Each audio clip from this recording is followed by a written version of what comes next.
Hello and welcome to the Children's Bible in 365 Stories.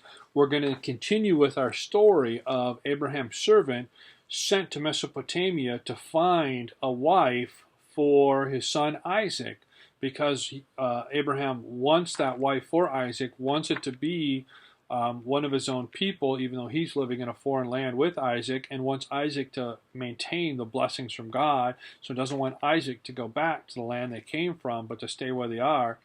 And the servant, when he gets to this land, stops by a well and is waiting and has prayed to God, send me the right person, and here's how I'll know it's the right person to ask to come and be the wife for Isaac. She will come out and offer me water and offer to bring water for all of my camels. So now our story continues. Rebekah is found, which is in Genesis 24 if you're following along in a Bible at home. Let us jump into our story. Abraham's servant was still beside the well, praying that God would help him to choose Isaac's bride, when he heard footsteps coming near. He looked up to see a beautiful girl walking towards the well, her empty water pot on her shoulder. As she filled the jar, the servant hurried forward. "Please, may I have a drink?" he asked. She readily lowered the jar and let him drink. Then her eyes strayed to the waiting camels. "Shall I get your camels a drink too?" she offered, and began to fill her water pot again and again until the drinking trough was full. The servant was full of joy. His prayer had been answered. "What is your name?" he asked her. "Rebekah," she said. "I am the granddaughter of Nahor." The servant knew that Nahor was Abraham's own brother. How good God had been to lead him to his master's family. He brought out rich jewels and put them on Rebekah. Rebekah took the servant home, and there he told his story to the whole family. Rebekah's father and brother agreed that she should marry Isaac. It was so clearly what God wanted.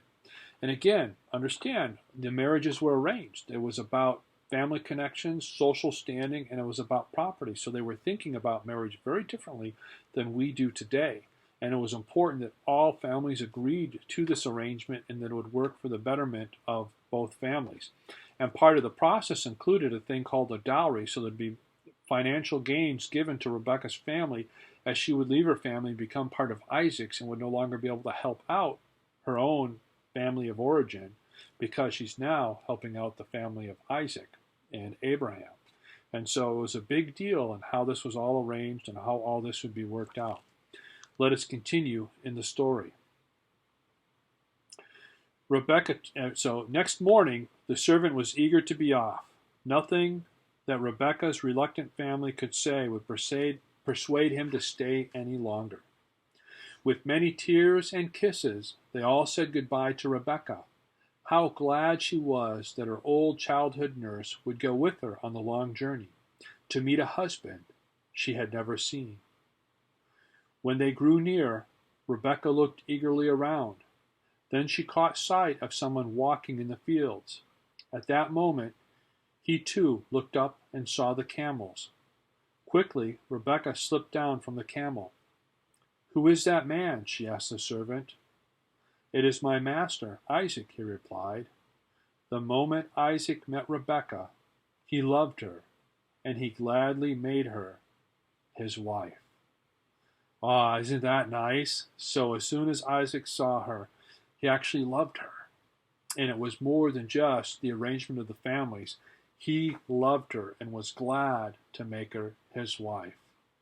And here God had helped the servant find the right woman who was kinfolk to him and was now ready because the family heard the story, saw God's hand and presence in it, wanted to be faithful to God as well as Abraham wanting to be faithful to God, and they all understood the gift of this wife for Isaac was a gift from God and that they were being faithful to God in what they were doing. And Isaac loved her, and that is really awesome and a cool way for the story to end. Well, we will continue soon with more of our stories as we read through the Children's Bible in 365 Stories. Thanks for joining me and have a blessed day.